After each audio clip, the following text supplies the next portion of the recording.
বিসমিল্লাহির রহমানির রহিম। আসসালামু আলাইকুম।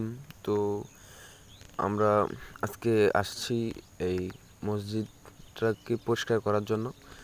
তো মসজিদ আসলে পরিষ্কার করলে যেটা হয় যে মনে আসলে একটা আলাদা শান্তি আসে।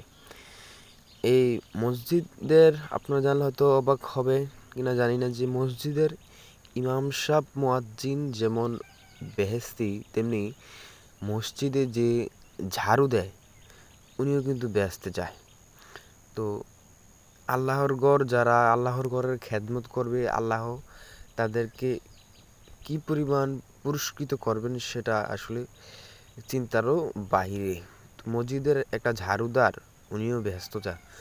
তো আমরা যখন ডিপ্রেশনে থাকি, মন ভালো থাকে না, তখন এই মসজিদ ঝাড়ু দিব, পরিষ্কার করব, তখন আপনাদের মন আসলে ভালো হয়ে যাবে। আমার মন ভালো না থাকলে বা আমি এমনিও অনেক সময় মসজিদ পরিষ্কার করি, তবে মন ভালো না থাকলে যদি মসজিদে আসি মন ভালো হয়ে যায়। আর যদি পরিষ্কার করি মসজিদ, তাহলে এই মন তো আরও ভালো হয়ে যায়, অন্তরটা একদম শীতল হয়ে যায়।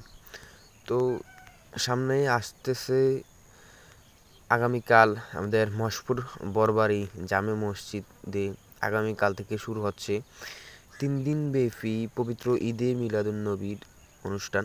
তো আপনাদের সবার দাওয়াত, সবাই আসবেন। ধন্যবাদ।